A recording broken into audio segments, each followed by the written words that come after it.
بسم اللہ الرحمن الرحیم۔ السلام علیکم۔ اہم پیغام۔ شیخ طارق امام کراچی۔ پروفیسر جون ہیلٹن ایک دانشور، ایک مقرر زندگی کے نشیب و فراز کا بہت قریب سے مشاہدہ کرنے والا شخص تھا۔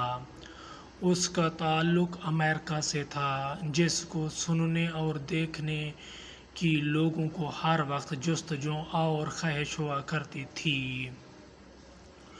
لوگوں کو اس بات پر حیرانی تھی کہ غریب ماں باپ کا معمولی شکل و صورت والا لڑکا شہرت کی بلندیوں پر کیسے پہنچ گیا۔ اس وقت جون ہیلٹن ہر شہری کی ہر دل عزیز شخصیت تھی، اور لوگ اس کی صلاحیت، قابلیت، شہرت اور کامیاب زندگی کا راز جاننا چاہتے تھے۔ شہرت کی ایک اصلاحی اور فلاحی تنظیم نے جون ہیلٹن کو شہریوں سے خطاب کی دعوت دی۔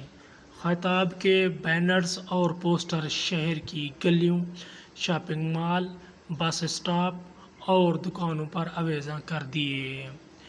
بینرز اور پوسٹرز کو پڑھ کر شہریوں کی ایک بڑی تعداد جلسہ گاہ کی طرف امنڈ آئی۔ لوگوں کا اتنا ہجوم تھا کہ پاؤں رکھنے تک کی جگہ نہیں۔ آڈیٹوریم میں حد نگاہ لوگوں کے سر ہی سر نظر آ رہے تھے۔ آڈیٹوریم کے ارد گرد کے علاقے لوگوں سے کھچا کھچ بھرے ہوئے تھے۔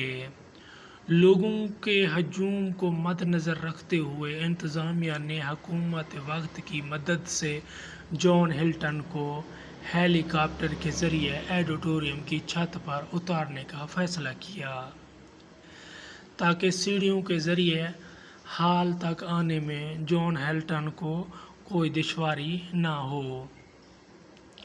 آخر جون ہیلٹن ہال میں موجود اسٹیج پر پہنچ گئے۔ اسٹیج پر کونے میں ایک میز رکھی ہوئی تھی۔ جون ہیلٹن میز کو اسٹیج کے بالکل سامنے لے آئے تاکہ تمام لوگوں کو میز نظر آ سکے۔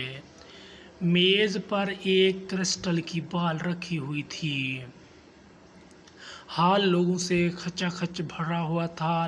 لوگ بے چینی سے انتظار میں تھے کہ اب جون ہیلٹن کامیاب زندگی گزارنے کے گر بتائیں گے۔ جون ہیلٹن نے جیب سے قلم نکال کر قلم کی مدد سے کرسٹل کی بال کو تیزی سے گھمانا شروع کر دیا۔ 15 منٹ کے بعد جون ہیلٹن نے سر اٹھا کر لوگوں کی طرف دیکھا تو لوگ جا رہے تھے۔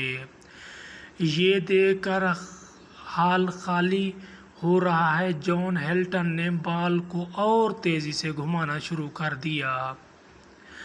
لوگوں کا خیال تھا کہ جون ہیلٹن اب بوڑھا ہو گیا ہے اور اس میں اب بولنے کی صلاحیت نہیں رہی۔ جون اب محض وقت ضائع کر رہے ہیں۔ جون ہیلٹن نے 15 منٹ بعد سر اٹھا کر ہال کی طرف دیکھا۔ ہال کافی حد تک خالی ہو چکا تھا۔ ہال میں صرف اتنے لوگ رہ گئے تھے کہ ان کو انگلیوں پر آسانی سے گنا جا سکتا تھا۔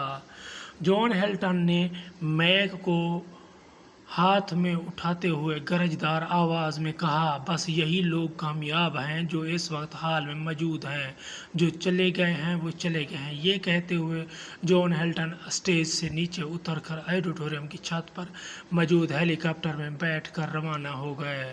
دوستو، جون ہیلٹن نے ایک جملے میں بہت بڑا پیغام دیا ہے۔ کامیاب شخص وہ ہے یہ 3 خوبیاں موجود ہوں: صبر، برداشت، مستقل مزاجی۔ ہیلٹن کے نزدیک ہال میں موجود لوگوں میں یہ تینوں خوبیاں پائی جاتی تھیں۔